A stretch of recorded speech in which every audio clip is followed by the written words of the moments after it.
In this episode, I sit down with Chirag Patel to unpack the layered dynamics of aggression in dogs and the human behaviors that so often shape them. We explore why aggression is such a subjective label, how functional assessments can lead to more ethical and effective interventions, and why empathy and scientific thinking are both essential in behavior change. From classical and operant conditioning to future technologies that may transform our field, Chirag offers a thought-provoking look at where we've been and where we're headed. Chirag is a globally respected behavior consultant who has worked with everything from family dogs to zoo animals and even A-list celebrity pets. With a background in veterinary science, clinical behavior, and applied behavior analysis, Chirag is best known for his science-based, low-stress approach to training and behavior modification. His work spans TV appearances, international speaking engagements, and consulting for top organizations like Guide Dogs UK, Dogs Trust, and the Kong Company. Before we jump into today's episode, a quick heads up. If you're looking to learn more about helping dogs with aggression issues, head over to aggressivedog.com. We've got something for everyone. For pet pros, there's the Aggression in Dogs Master Course, the most comprehensive course available on aggression, packed with expert insights and CEUs. For dog guardians, check out Real Life Solutions, a practical course for everyday challenges like leash reactivity and dog-to-dog aggression. And if you want full access to expert webinars, live mentor sessions, and exclusive discounts, the Ultimate Access membership is just $29.95 a month. You'll also find info on the 2025 Aggression in Dogs Conference happening in Charlotte this September. That's all at aggressivedog.com. Check it out after the show. Hey everyone, welcome back to the Biting Into the Dog. This week, I have a very dear friend and I would consider a mentor. Chirag Patel is with me, and somebody that I've learned a lot from over the years. And we were just talking about his Brain to Bite DVD that I think I watched about 15 years ago, which was part of my growth and journey in aggression cases. And of course, we've all seen, or at least most of us have seen, his wonderful videos on YouTube. Domesticated Manners is his channel, the muzzle video that I think is probably about 20 years old now that has been shared countless times because it's so good and it's timeless. So without further ado, welcome to the show, Chirag. Hi, Mike. Thank you for having me and for the lovely introduction. I'm really excited to be here. I'm so excited for this because I know we're going to take some deep dives. This is not going to be a surface level conversation, I think. So let's kick it right off with talking about, I always ask my guests what their definition of aggression is, but let's go a step further because, going back to that Brain to Bite DVD, we could talk about some of the internal mechanisms. And given your background in ABA or applied behavior analysis, we often are looking at sort of that observable behavior approach to defining what aggression is. But what's your elevator pitch for this is what aggression is in dogs? Oh, that's a great question. So for me, I would say, first of all, it's behavior, depending on which perspective we're looking at it. Are we looking about the internal changes, the physiology, the biology? So from a behavior perspective, I'm looking at various behaviors the dog is engaging in. And I would say behaviors that potentially, subjectively, people might class as dangerous. So again, dangerous might be subjective. What do I class as dangerous or not? Could do harm. And so for me, I find it really tricky when we talk about aggression because I was like, wait, we're talking about a set of behaviors that people might say this is aggression or not. And I suppose my definition is actually a little bit more fluid in terms of aggressive behavior are behaviors that take on or fit under the category of aggression because of the person's definition that they're applying based on their learning history and whether they're using a definition in a textbook or in a paper and whether it's matching that. But for me, I see it as essentially if I give a seminar on aggressive behaviors, it's likely to sell out. But if I give a seminar on behavior change, people are like, oh, I know that behavior change. I just want to focus on the aggression side. Mm-hmm. But I actually see it as the same thing, really. It's just that the behaviors that we're looking at are the ones that people label as aggressive or reactive. So yeah, I don't know if that really answers your question, but for me, it's a bit open. And I suppose certain topographies, like a dog putting its mouth, but then you could say a puppy putting its mouth on hand and biting is not aggression. And so, yeah, it's very subjective. Yeah, and that muddy term or description of intent to do harm is often put in there, but that also is subjective. What is the dog just Definitely. lightly puts their teeth on skin and doesn't do any harm? Do they still have intent to do that? And do we know the dog's level of intentional thought, right? So there's a lot of questions that go into it, but we often look at the function of behavior, right? Which is I always define the function as to increase distance from or eliminate a particular threat that the dog finds is again another subjective thing, but the goal is to increase distance or eliminate the threat for aggression. However, if we look at the behaviors you were just saying of biting, maybe we say that the goal is to increase distance from that. So it could be the person's hand reaching to touch the puppy, and the puppy doesn't want to be touched at the moment. They put teeth on skin, and the person moves their hand away. So is that aggression or not? Right? Yeah. And I think it's so interesting because we're starting to work with, say, I think I got more of this perspective from a learning history and exposure to working with non-canines or like more zoo animals. Is I saw so many cases where when we looked at, say, a dolphin, and the dolphin would bite or do a big tail slap, and those might be considered precursors to aggressive behavior or aggressive behavior. And so when you start looking at, okay, under what conditions does a dolphin do that? And what outcomes? So when we talk about the function, for me, from a behavior analytic perspective, a function is more, what are the maintaining consequences?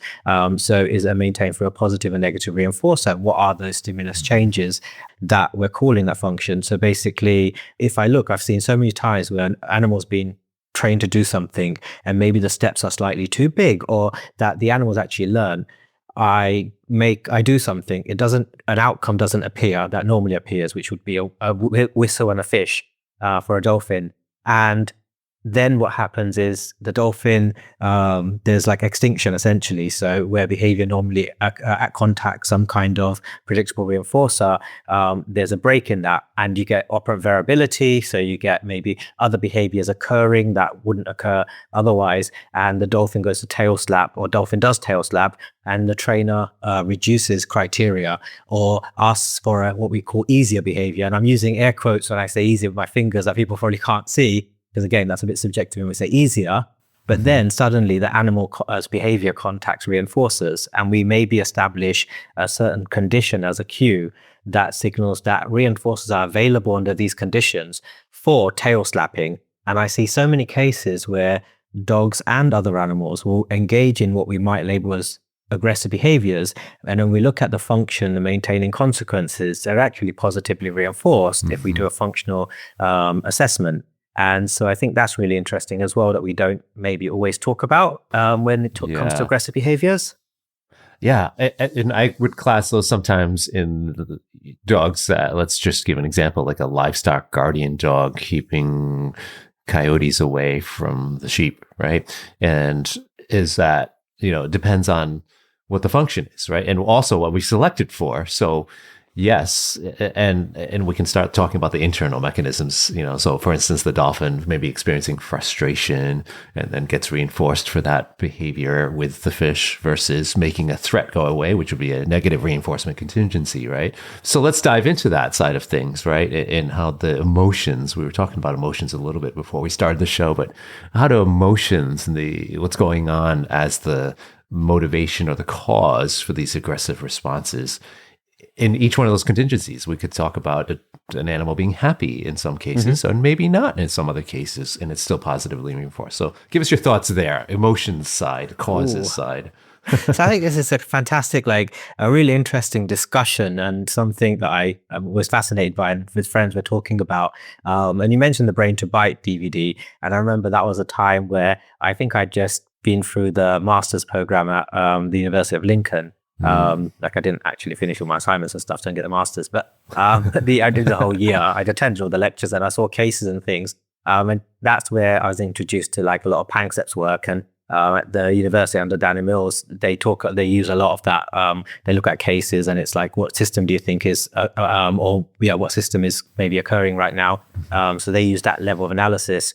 And it's something that I've kind of struggled with or not really got my head around in terms of from a clinical perspective, like an application in some of the work we do. Now, and there's pros and cons that I see, like where there are benefits, but we can come back to that as well. But in terms of emotions, I think for me, and also being like following Skinner's philosophy in terms of behaviorism, radical behaviorism, it's interesting, like watching Skinner do lectures and seminars and like his videos or recordings. Luckily, I haven't seen him live, but he talks a lot about like a psychiatrist asked him about what about all the internal mechanisms and things that are going on, isn't that important?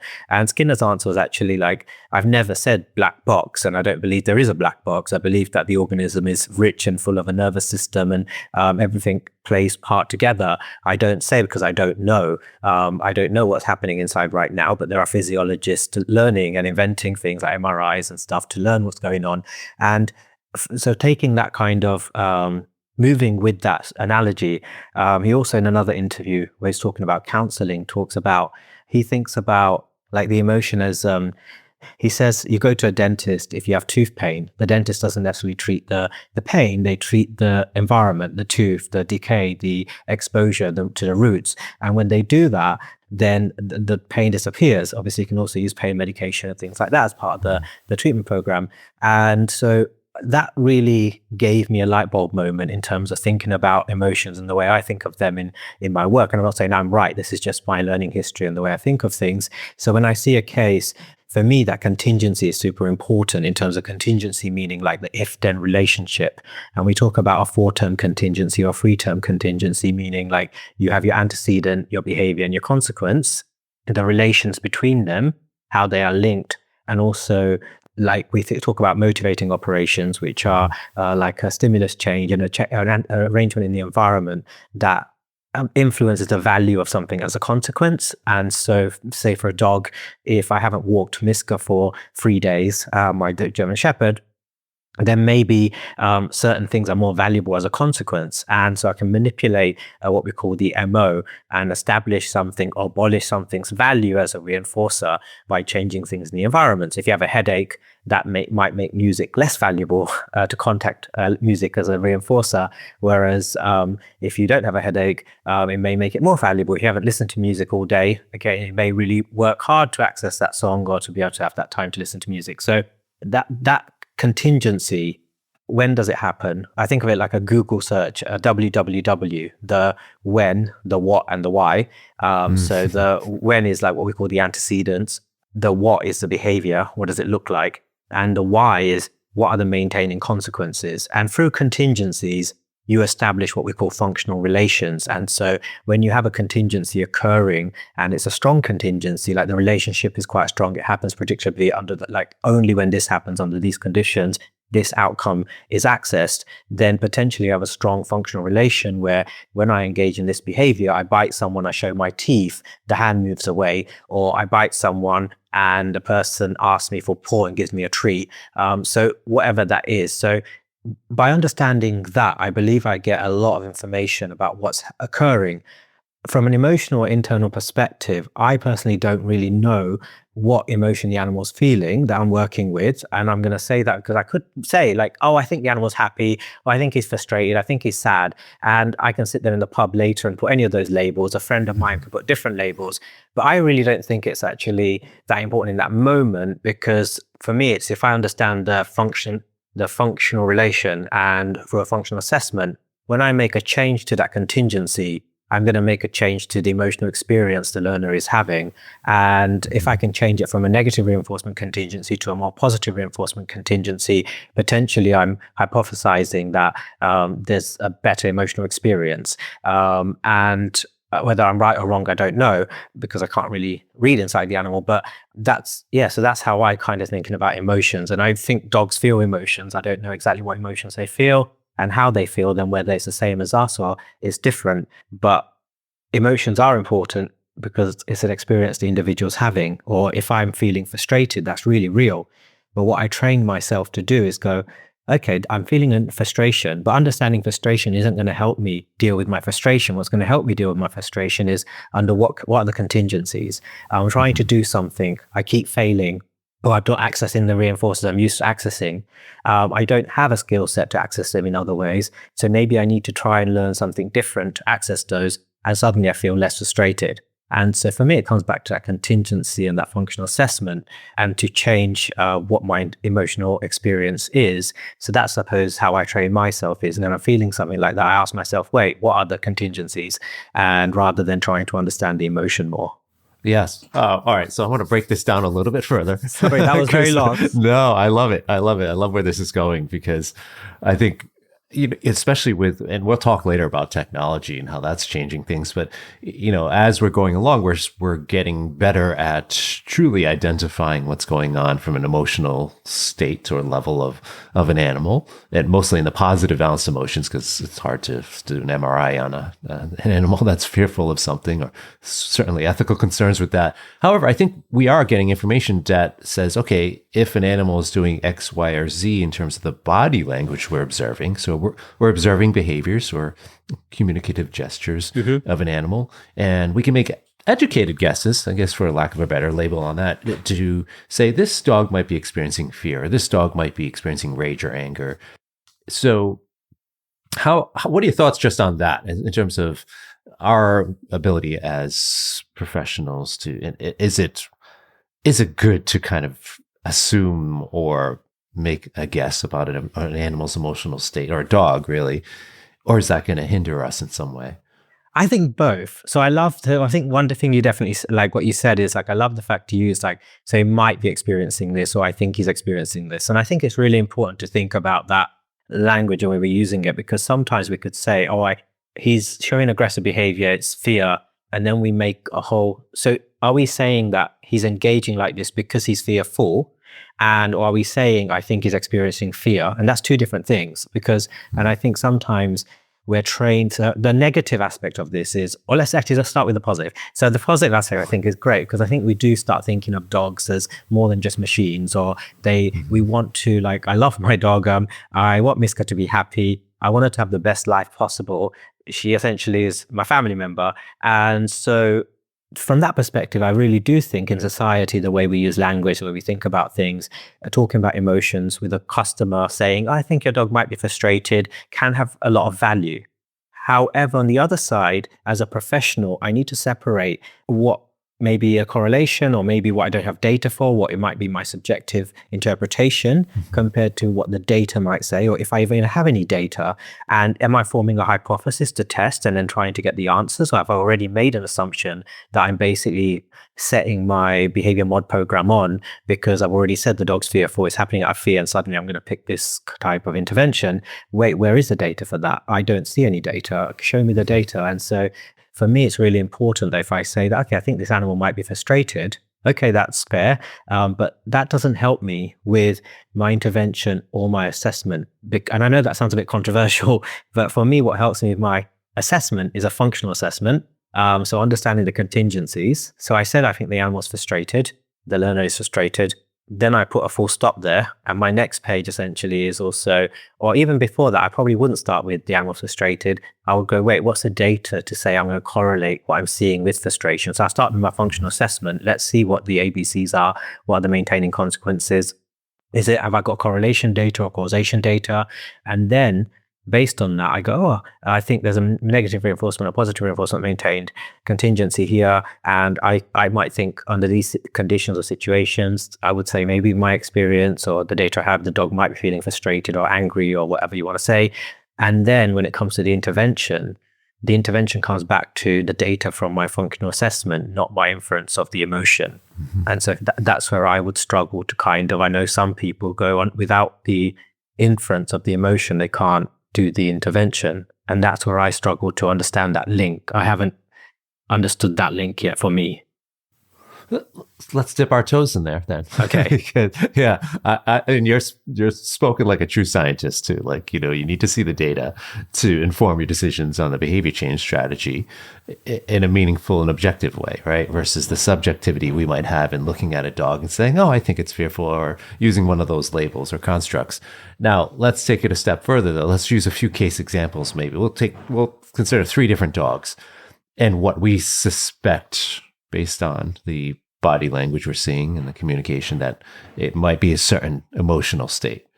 Could I add one thing? Because I think it'll be important for the next bit of our discussion is, Yes. so you mentioned the body language bit, and this is actually something that I'm going to talk about at your conference later in this year, which I'm looking forward to, is what is body language, and how, are we actually thinking about body language very incorrectly, and where's the science to support the data on body language? And if we go back into actually looking at the data and the science, going, oh, when the dog's lip licking, it must mean this, or when this human is smiling, they're happy.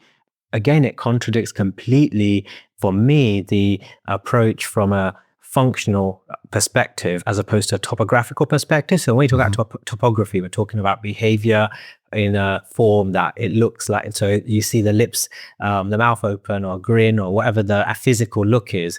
The function is, so science of behavior analysis isn't really that focused on what we call the topography. It's more about, okay, so a child is smiling, but that doesn't really tell me anything more than a child is smiling, because now a child could smile because humans are born to smile and it's in their genetics. Now, that could be a possible hypothesis.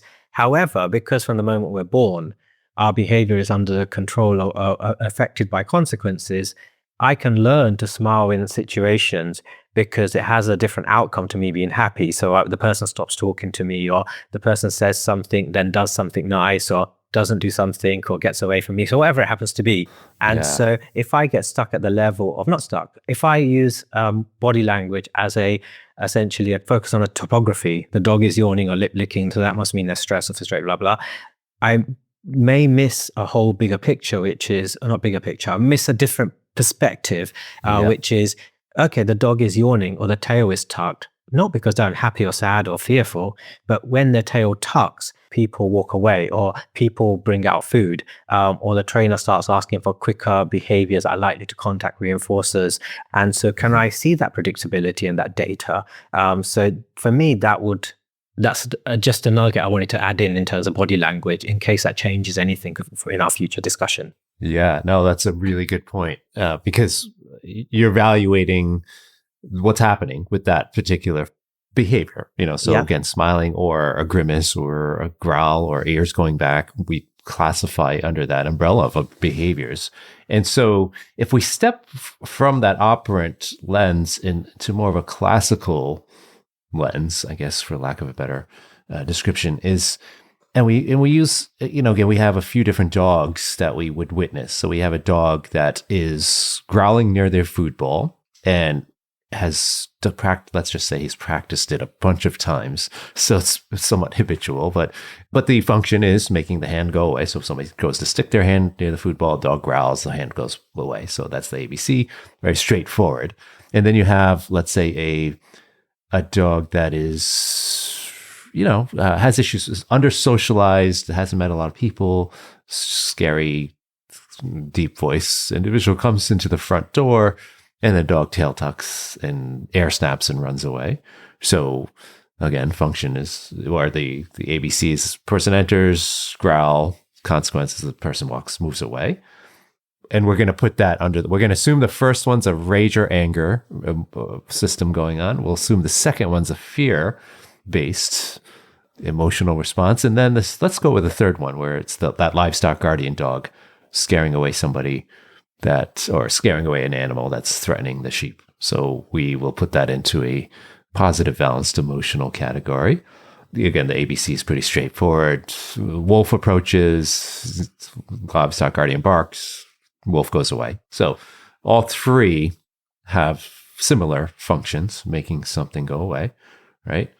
But we look at what approaches are we going to use for resource guarding could be the standard person approaching, doing a counter conditioning, or even a differential reinforcement. We just select a behavior that's alternative to growling or snapping at a hand. And the second one, what if we're looking at, we just want to help this dog feel better about the strange man entering the home. And so we might go with a more classical desensitization and classical conditioning approach. And then the third one, we might go with a straight operant approach, because we're not necessarily looking to undo a negative balanced emotion. So does that make sense? So there's three different cases. I know that's a lot to kind of think about and digest, but and then we're assuming different emotions in each one of those. We're making educated guesses based on the behavior we're seeing, and the body language, the topography, so to speak. So thoughts there, and do we run the risk of prolonging things if we're saying to that, oh, the livestock guarding dog, we're just going to do straight counter conditioning here. So you see a wolf, we're going to help you feel better about wolves and toss you treats and, keep the wolves at a distance or something if we had the luxury to do that. And so do we run the risk of prolonging things or maybe having some issue with how that behavior change strategy is going to affect the animal if we're missing a potentially strong emotional response in that animal or strong emotion? Okay, so I can't remember the exact details because I'm really, unless I write this down and go back and break it down. But I think so I might ask you for some more detail, like ask you to remind me about those. Yep. But from a general perspective, I'm going to start with, I think, so for me, because I see the emotion as almost, it's part of the contingency occurs. So you have your motivating operation, whether that is in that moment, whether that value of how sleep and all the other things that have made something valuable, a consequence valuable. You have your cue that's signaling if something's available or not. So if I growl now, the person leaves my house or keeps coming in the house, or the wolf goes away, or in all of these. So for me, the three different scenarios, I'm going to bring this same level and the same analysis to, regardless of whether it's a livestock guarding dog or whatever emotion could be going on. And so something signaling that now a consequence is available if I engage in this behavior.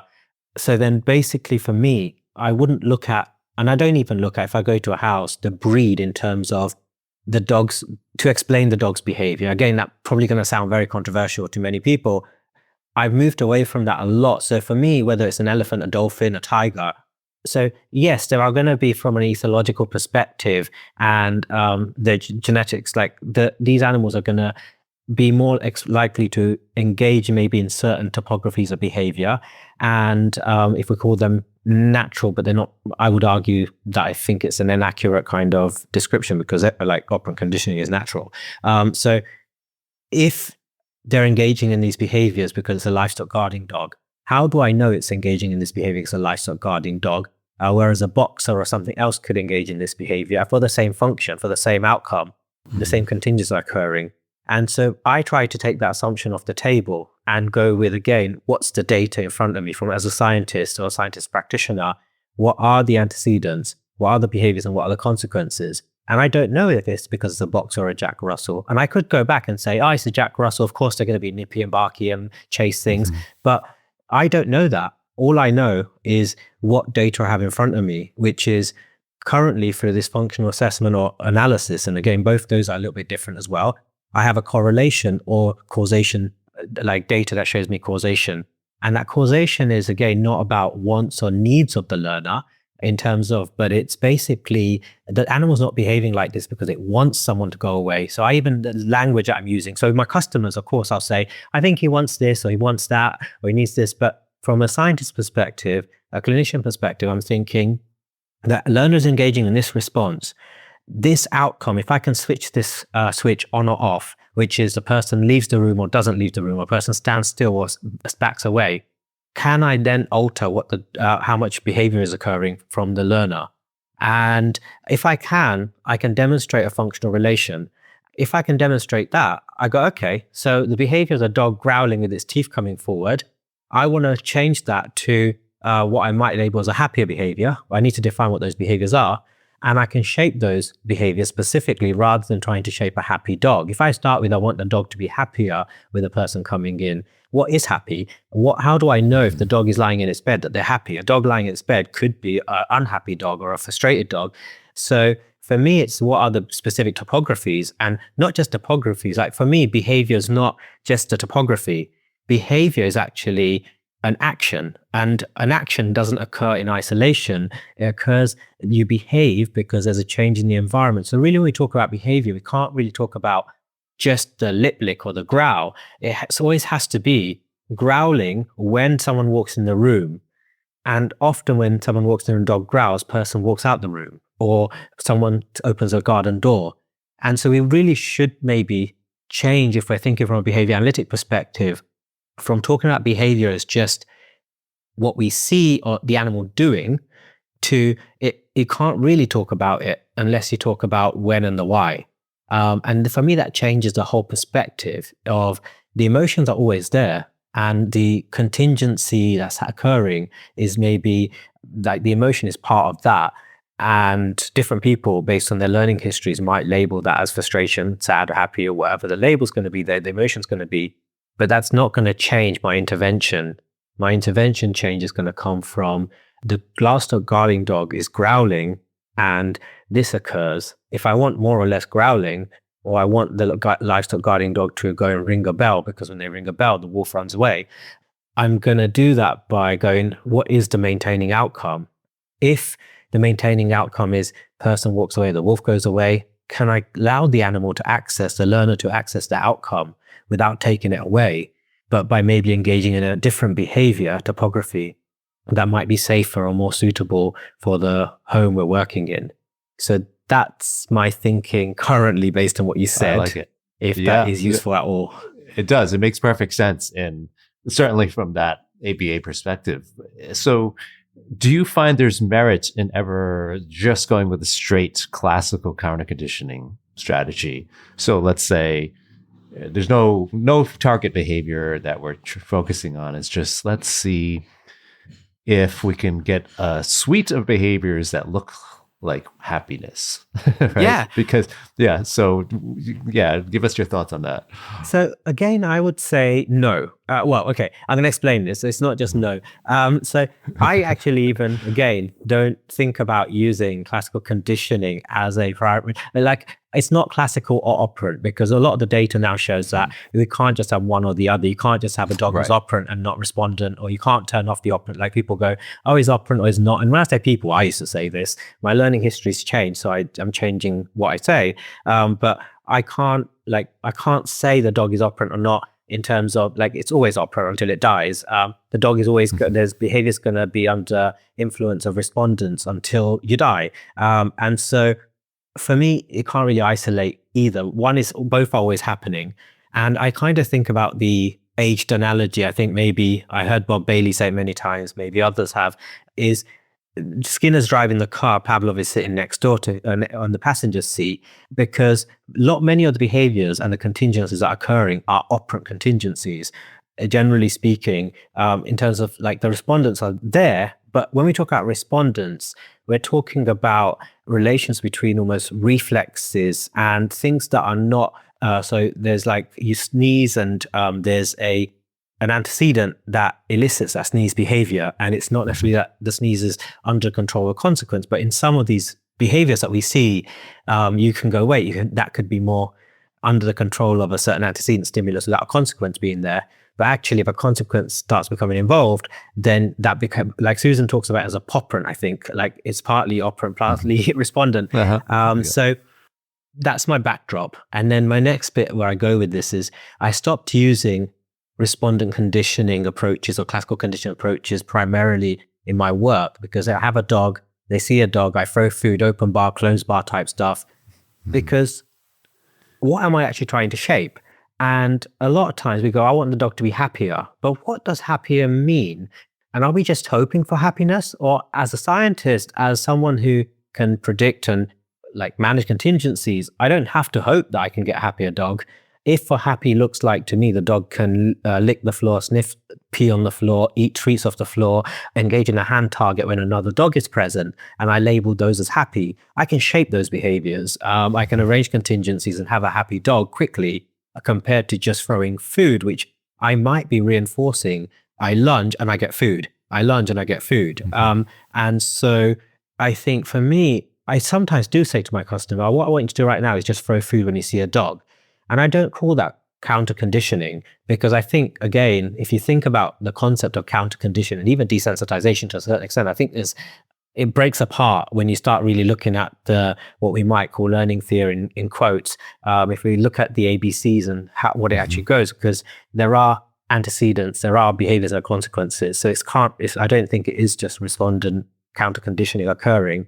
So yeah, I think we can target things more specifically and get better outcomes. We can be more objective and ethical, I would say, even, because I can follow data to help my learner get to a place where I think they're having a better life. Again, that's probably subjective, or helping the client achieve their goal of, I want my dog to be able to walk past other dogs without growling, or whatever the without is defined as in the positive way. So for me, that's one of the big reasons I can't really just say I go to counter conditioning or classical conditioning, is because what am I really shaping? And also, if it's not a reflex relation, it's not really just classical conditioning. Yeah, but very well explained again, because, my mind's going to, as practitioners, positive reinforcement practitioners, our job is to set the environment, set the stage well for the animal to learn. And really what we could be doing is setting the stage for capturing, what we would classify, or we could, put our best guess in this dog is showing happy, balanced emotional behaviors, such as a relaxed open mouth, a soft tail wag, and we can capture those operantly, because those are the behaviors we would define as being happy, right? So we might say, could be classical conditioning helping, could be a change in the emotional balance, but really we're just looking at those observable behaviors that are desirable for us to see and observe in our data. So I love how this conversation is going. We're going to take a quick break, though, to hear a word from our sponsors, and we'll be right back. We're going to jump into more of the caregiver influence as well. So be right back.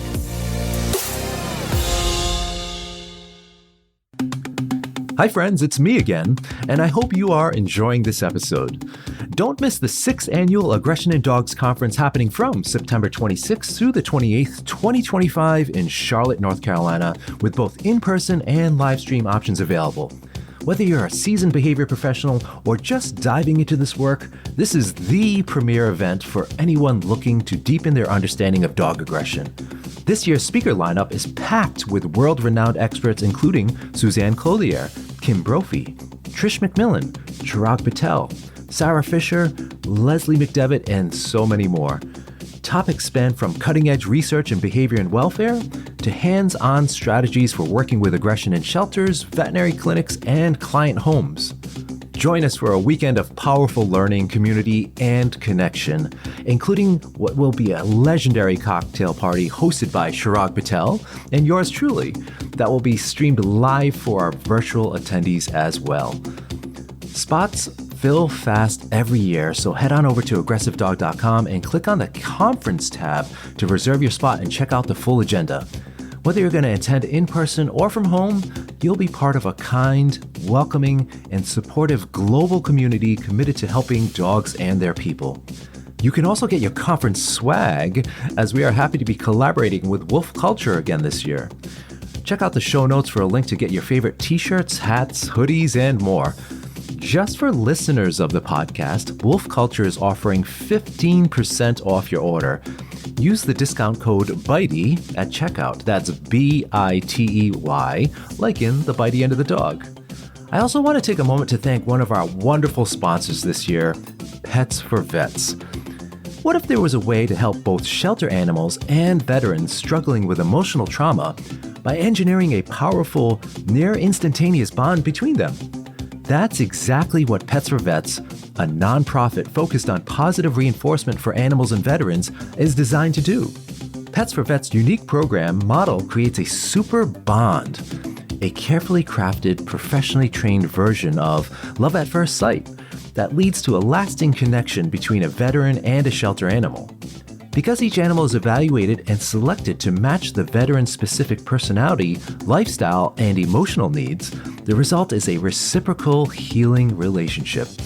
The organization, founded by Clarissa Black, is actively expanding its network of positive reinforcement trainers nationwide. It offers an incredibly rewarding opportunity for trainers who receive stipends, grow professionally, enjoy flexible schedules, and can live anywhere in the United States. Pets for Vets is also seeking new partnerships with animal shelters and rescue organizations across the U.S. To learn more or get involved, visit petsforvets.com.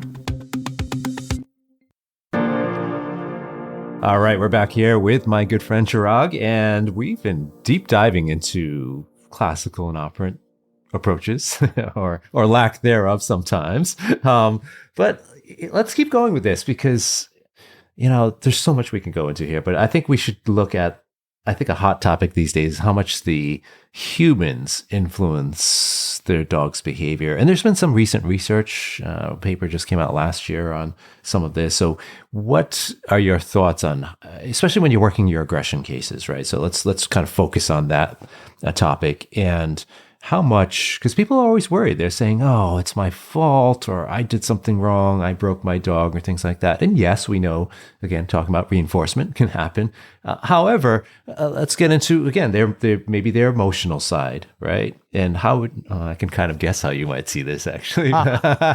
So, but let's dive into that. A boring podcast. Yeah, let's dive into that. And what are your thoughts on when you have that conversation with a client, if they're worried about it, or you're seeing something that they are actually influencing their animal's behavior through their own, what you're observing in their body language for behaviors and things like that. So yeah, I just want to say as well, I love this podcast so much, like this just discussion, chat with us, because sometimes like it just cuts the fluff and we go on straight, like we're going into like deep stuff and almost talking about the nitty gritty. Really, I love it. I thank you for this opportunity, and your questions and the thoughtfulness of like the way you've constructed this. So yeah, with customers, I would approach again the customer's behavior. Because like for me, I'm not a psychologist, so I'm going to stay away from, that's not my expertise. I don't have those skills. So as from a behavior perspective, I'm going to approach the customer's behavior and look at that. And again, the function of that behavior. So when a person is crying, or if I have a customer who's crying, I'm not going, oh, you're crying, you must be upset. I need to be I want to be empathetic, but that's not the right word. I'm not going to go, because you cry, I need to slow down. I need to say, oh my God, I'm so sorry. Let's not talk about this. Let's use a different word. What I need to do is go, okay, so what's the contingency here? What functional relations could be occurring? So I'm essentially doing a functional assessment on the human's behavior. Mm-hmm. So as the customer's crying, sometimes I'm just even based on if I've got previous data, if I'm not, it's just new behavior. I'm just observing. I'm going, okay, they're crying. They told me about this with their dog, and I'm going to engage in a response in a moment. And I might stop talking or give them a break, or just say, that's okay. When you're ready, you can let me know. And if you don't know an answer, or you just want to take a break, that's completely okay as well. So I'm going to try and arrange the environment, generally speaking, that I want the human to feel great through arranging that contingency, but also, rather than focusing on the crying, I'm focused on that relationship between the crying behavior, the consequence, and the conditions that crying is happening under. So that's one thing I'm going to think about. The other aspect is, I think it's life, that when we say, does a human's behavior impact on the dog's behavior? For me, that's going to be maybe of course answer from a behavior analytic perspective, in that not always, because what the human might be doing may not actually function to change anything on the dog's behavior at that moment. That's why functional analysis is important, is we look at person does this, and I've noted there is a relationship between human doing this and the dog growling more. Now, we can subjectively call that the fault of the human or not. And a part of that is going to be about, like Skinner talked about, selection at 3 levels. He talked about selection at the sort of evolutionary level, Darwinian selection. He talked about selection of by consequences. So natural selection is great, but it doesn't explain what happens within the lifetime of the organism. And so he believed, or he demonstrated, I would say, for much work and people after him, that selection for consequences is a level of selection that it can explain the change in behavior through a lifetime of an organism. The third one where he talks about is the idea that as individuals, we also live in societies and we have a culture. And a culture in Japan might be different to a culture in the UK, to America. And is it innate? Is it learned? That's a different discussion again, I think, or maybe not. But I think why I'm saying this is, there's a TED Talk as well that on language. I love it. It's by Laura someone. If you type in TED Talk language, Laura, it will come up. She's wearing like this really very nice clothing, like red or pinky color. And she gives this amazing 20-minute talk on language. And one of the things she says in there is this idea that if someone hits a vase, like a flower vase, and it drops on the floor, in some Western culture, or in some English speaking languages, I should say, we go, he broke the vase or she broke the vase, because our training from a young age is to kind of go, he broke it or she broke it. And there's a reinforcing system there that from a young age is like, who did this? If you are a Spanish speaker, people wouldn't say, that he broke the vase, they would say the vase broke. Saying the vase broke compared to he broke the vase is, again, two different ways of saying this. And the topography could mean two very different things to learners with different learning histories and different cultures. So again, with the customers, I'm always thinking about, okay, so I don't know the exact learning history, but if I say, when you do this, your dog is growling more, they might start going to the idea that he said, this is my fault. And that could be the internal thinking behavior, the private behaviors occurring. And that might not be an environment that's going to help me help them and their animal. So I'm always careful when I'm talking to customers that, can I construct language in a way that could be the antecedent arrangement, or my behavior as an antecedent arrangement for their behavior is less likely to create contingencies that are not useful for this moment. And if I do say something and they start crying or they're upset or they start going, oh my God, it's my fault, then that just is data for me to say, okay, I need to use different construction of the environment to promote different verbal behavior and responses, non-verbal responses from my human learners. And so if I have customers like, oh, my dog, so my dog is doing it because I'm doing this wrong, I'll often say things like, well, that's one way to look at it, but that's life. Like, I do things, I learn. If I don't know something, I do the best I can. And I assume you're doing the best you can to help your dog. You've done all this research, you've gone on YouTube, you've watched all these people, and that shows me that you really want to help your dog. And you've come across advice that may be not helping your dog.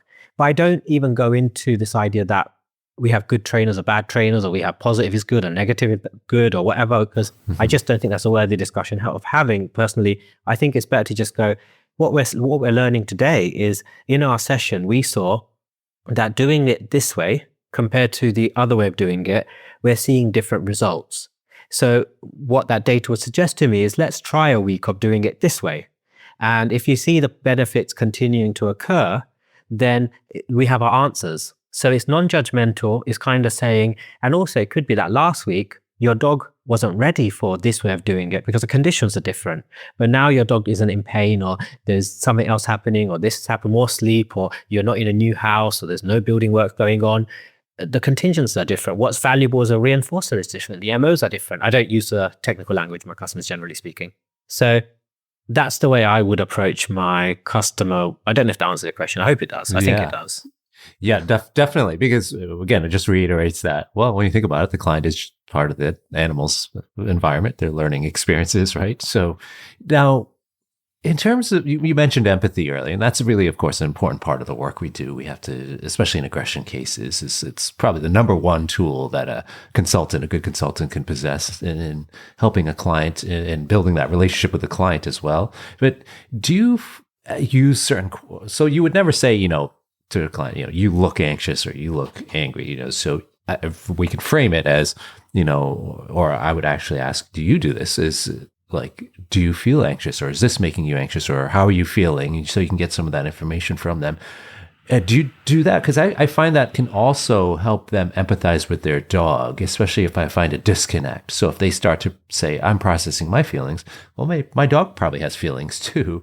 Do you start using those labels then, or? Definitely. I would say 100%. Like, I use labels, I use constructs. My customers, people might, like, if I had a trainer watching, sometimes I have students watching, and at the end, I know we're always going to have a debrief and discussion, because I want to ask them, like, okay, so I said to a customer, the dog was probably frustrated, or I said, oh, I can understand why you're really angry right now, and I would probably be angry, or like, there are times when my dog has, if they've rolled in dog poo or they've eaten fox poo outside and they come in and try to give me a kiss, I might not feel the best. So I might go, oh, don't do that. And oh my God, I shouted about something, and not purposefully, but it's just a reaction I had. And I think it's okay. But what I want to say with this is, I think all of this is okay completely. And I think we should have the ability to say different words, and words aren't good or bad necessarily.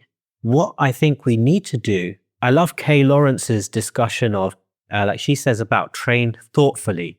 And for me, that's really important, is that use your words thoughtfully. Now, don't use your words from a construct perspective, or from, this is my advice, like I'm not saying right, but from a behavioralistic perspective, and Skinner's analysis of verbal behavior as well. It's really interesting to listen to that if you're not aware of it, or like anyone listening is not aware, is the verbal behavior again, or we often say, he said this, it must have meant this because he said this. For me, that's the same discussion as the dog growled or did a lip lick, so they must be stressed. No, that just looks at the function. It doesn't look at the topography. And so when I say, I feel angry, am I really saying that am I what Skinner called tacting almost? It's like you're labeling something. Am I saying that I am labeling an internal experience? Or am I saying I am angry because that's to get me, the person I'm talking to do something different? And so as humans, we're not always labeling something. We're saying those words for a different outcome.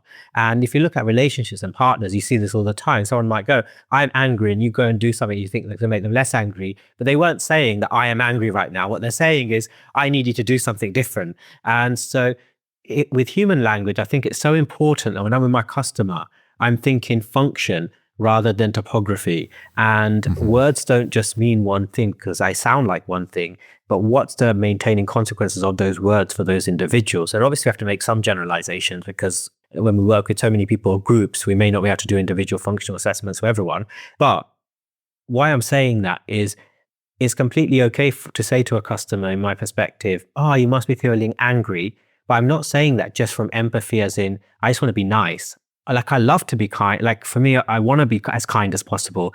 But I think kind has to be objective in a certain way. Like, I don't think it can just be a fluffy feeling that we just try to be nice, because by being kind, you might be actually not being helpful. If I'm being kind to my dog and just quickly picking them up or walking across the road, maybe I'm shaping more fearful, anxious behaviors that we might label as in air quotes, and actually not helping them feel better because the contingencies are shaping more what we might call panic behaviors.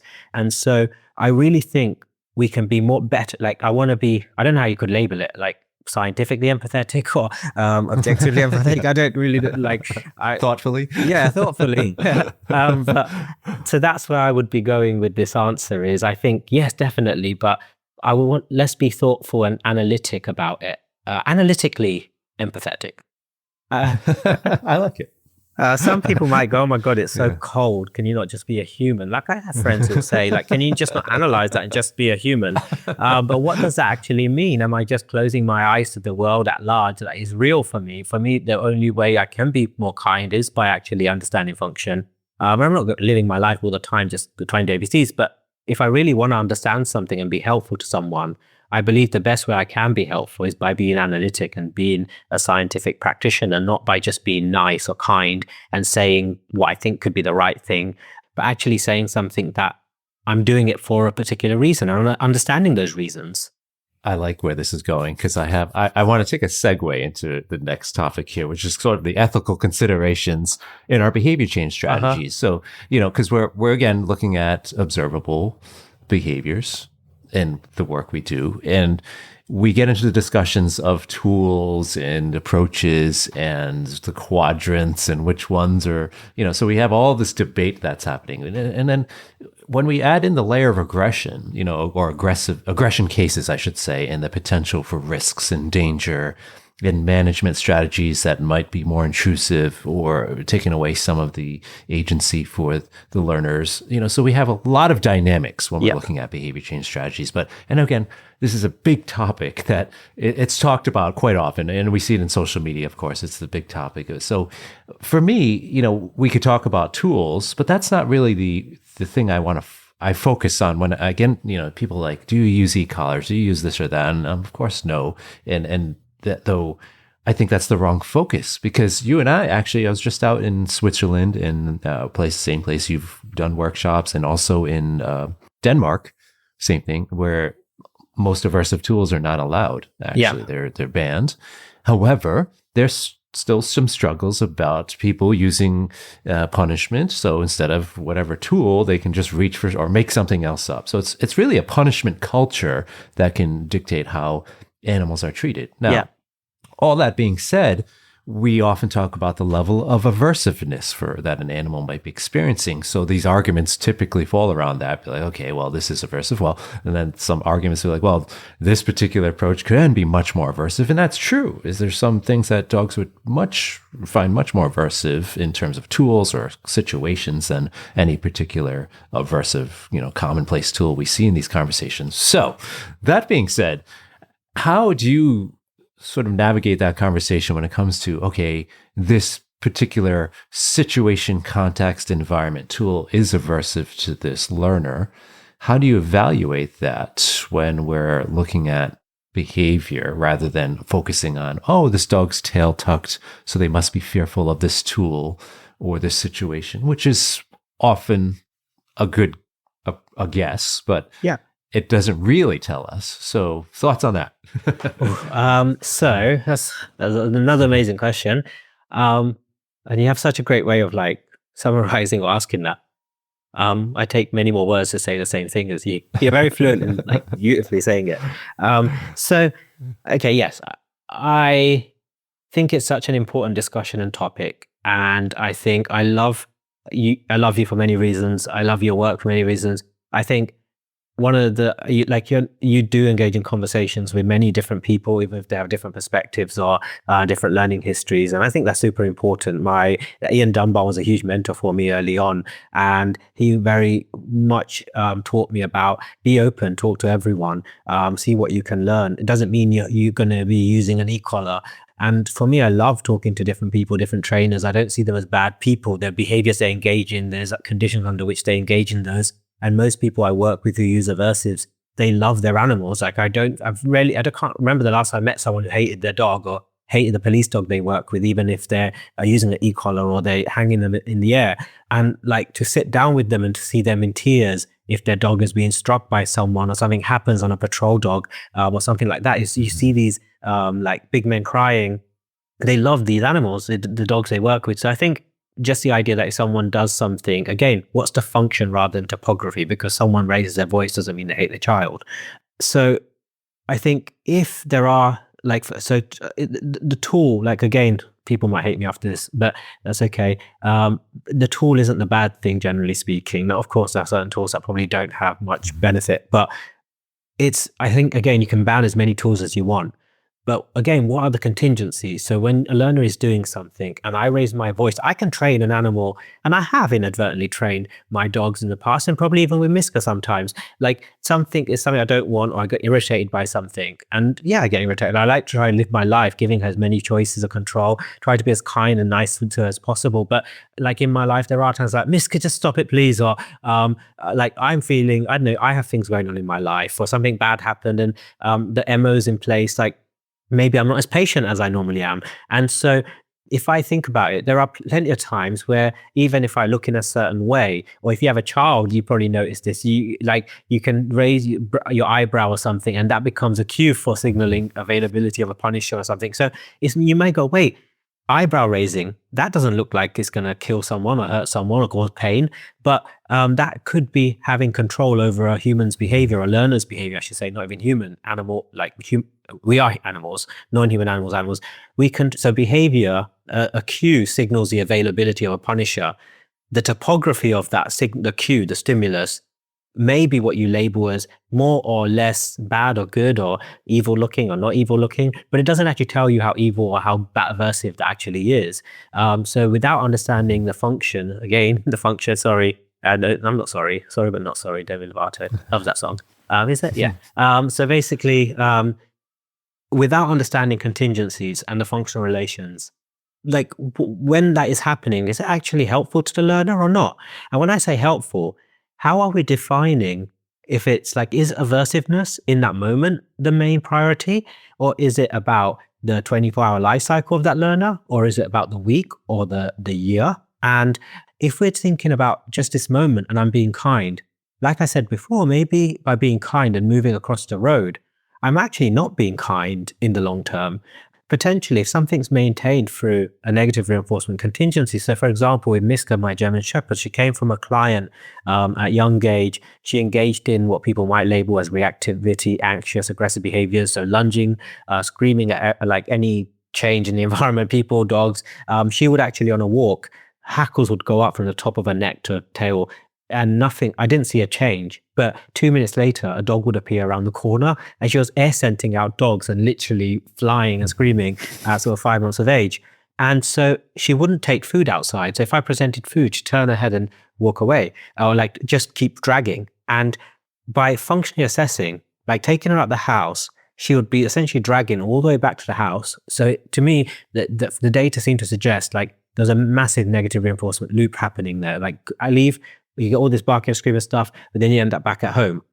And if I try to give her treats outside, there was no treats. So you might say, wait, do I not take her out? Do I take her out? How do I start adding in positive reinforcement loops into this? And for me, the reinforcers were negative reinforcers early on. Like when I left my house, or not even left my house, maybe I just opened the front door, the porch door, and worked in my hallway and came a bit out.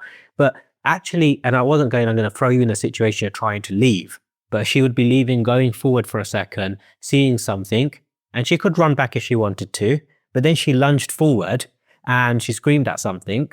Did I just open the door and did I just go, oh, let's run back inside? Or did I say, well, let's just hang out here because nothing's really going to kill you for a second? And you used to see the person go by. Yes, you screamed and barked and the person disappeared. You're eating treats. Oh, no, she wasn't eating treats. She's sniffing or something. As soon as she started sniffing, we went back inside, and I had a dog who I was able to now, if you give her a treat, she's actually looking for treats on walks and she's like asking for more treats. And I had to shape all of those different behaviors. But if someone saw her now, they might go, oh, she looks quite happy outside. She walks past dogs or she can be off lead and stuff. And so again, I think if I would have gone down the route of, wait, I can only use positive reinforcement. I want to try and use as much positive reinforcement. My philosophy is to maximize positive reinforcement. But I'm going to say that for me, I can't get away from real life and negative reinforcement, positive, negative punishment, because they are all around us. And I don't have to actively set up contingencies to use those.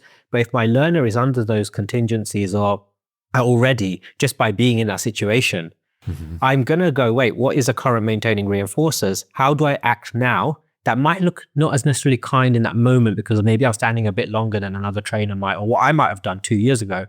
But the moment I decide to take a step or put my hand in my bag or turn my body, all of those could function as condition reinforcers or cues. And so I'm very thoughtful in my body movement.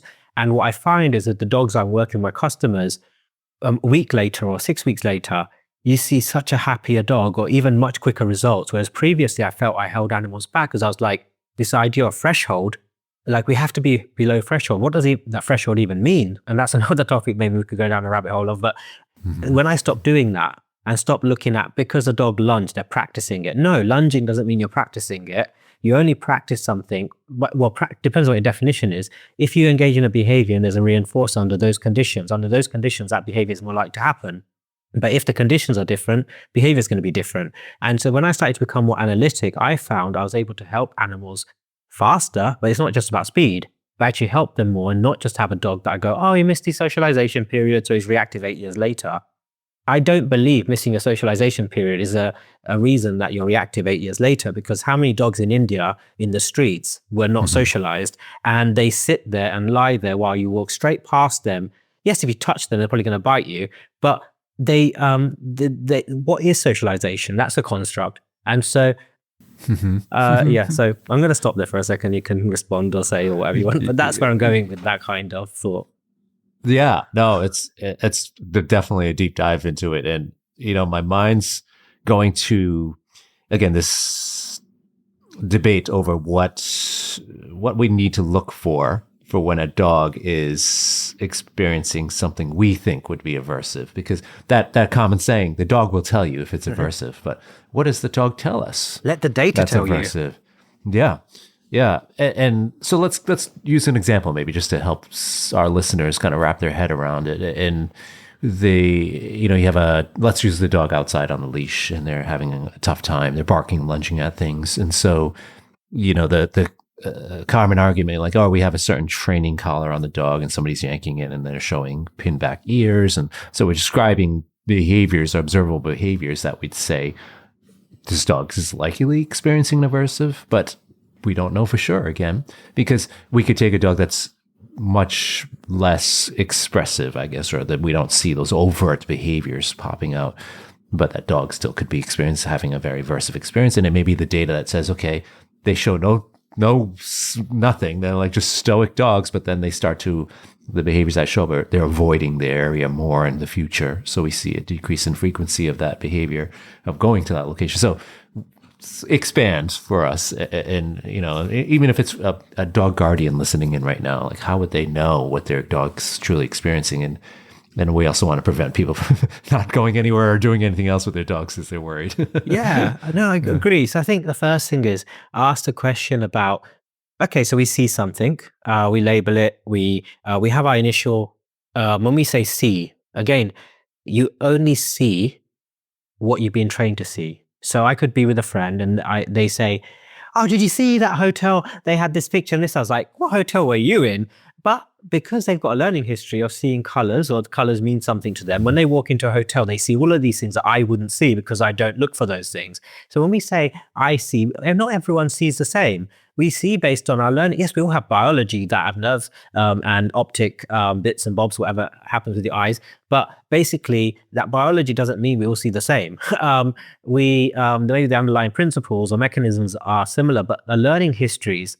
So this is why biology isn't just like separate to operant, and operant is separate to like biology. It's all connected, and so you have a learning history of observing. And so I stop and I go, okay, so I see something happening here. My dog is growling and I see a dog outside. Or I'm going to go with a slightly different example because I think it might be, if it's different to what you're actually asking, let me know.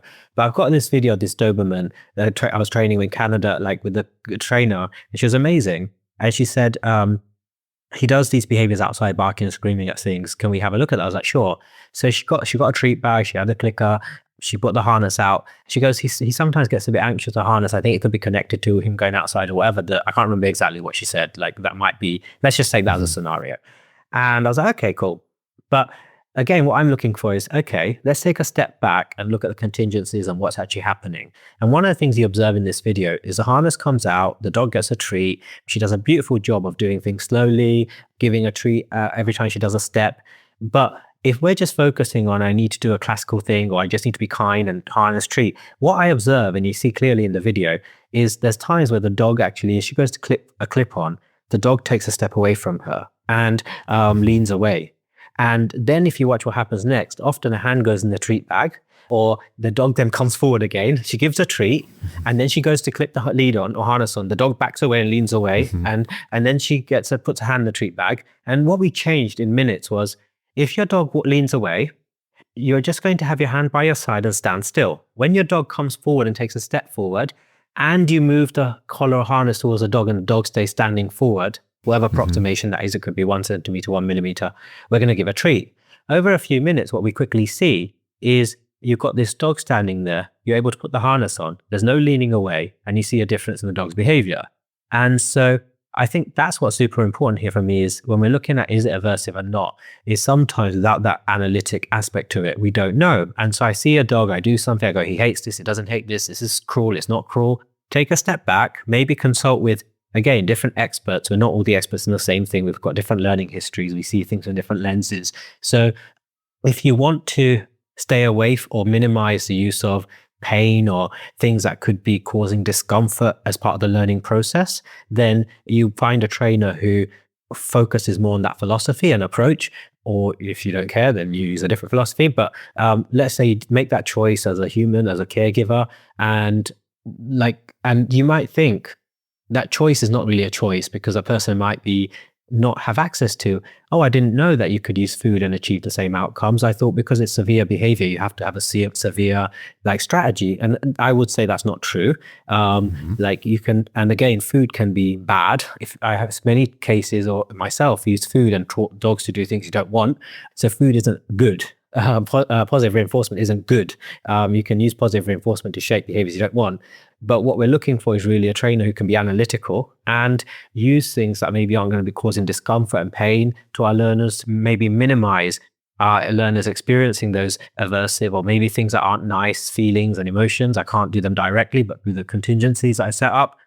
And then go down the route of, okay, let me analyze what is the maintaining outcome for these behaviors. Is the behavior getting more or less?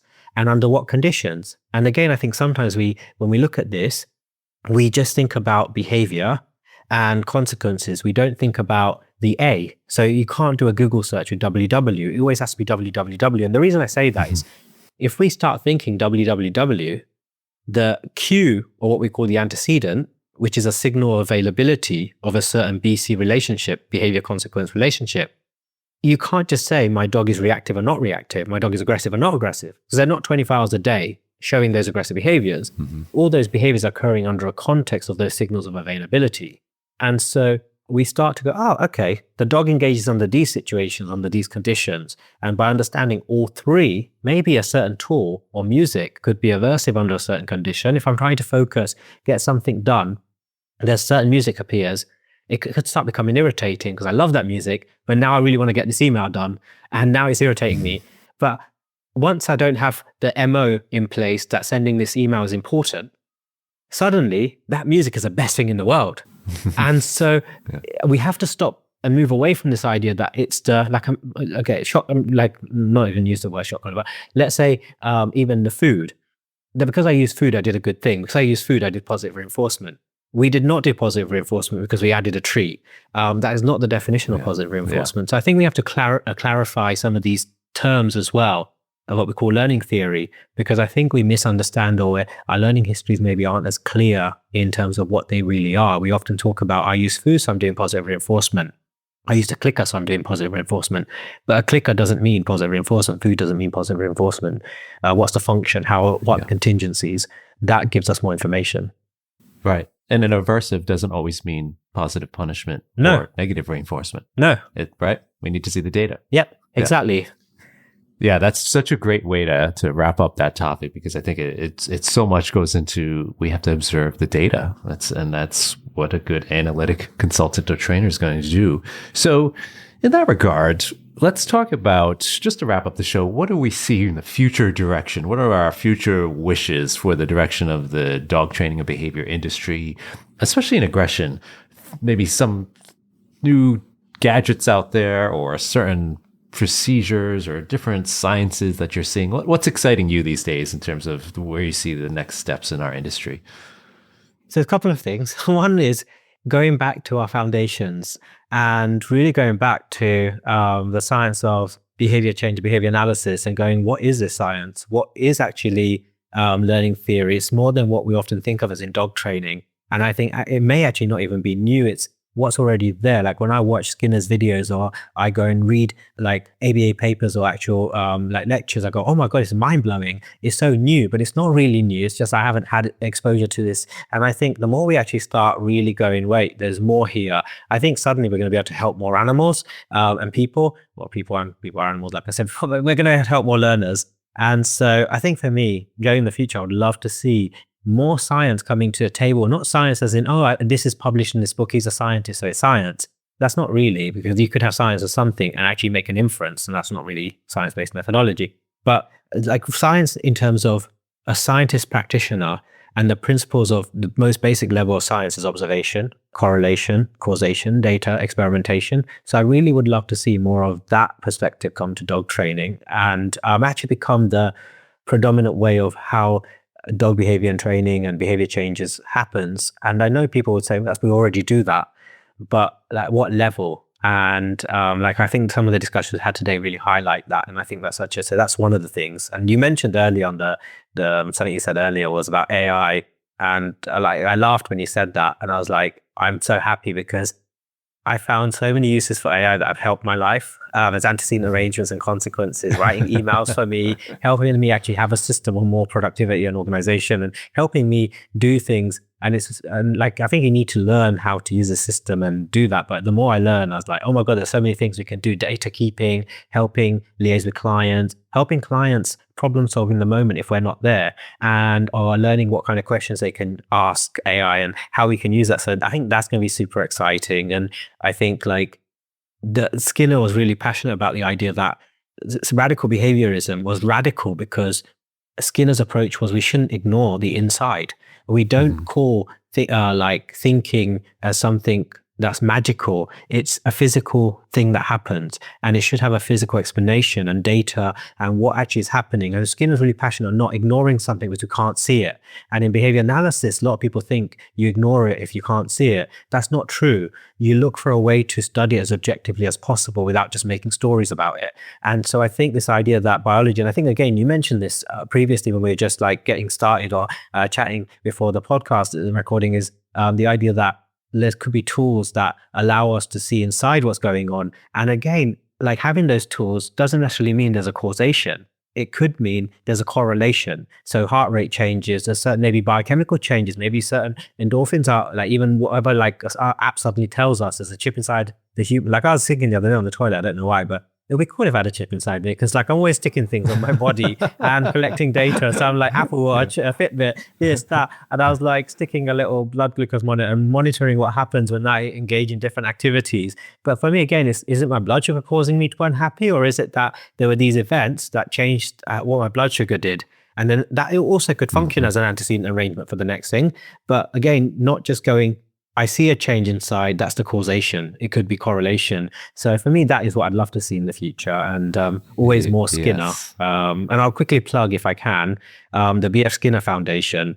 They've got this amazing Spotify recording that's come out recently, a series of recordings on verbal behavior. And because it can be quite intense to think about Skinner's approach to verbal behavior, it's different how we normally think about it. So I think if you're interested, go check out on Spotify anywhere, Skinner Foundation Verbal Behavior, and listen to the recordings. It's mind-blowing. It's amazing. And Skinner Foundation has lots of free information out there delving into radical behaviorism, behavior analysis.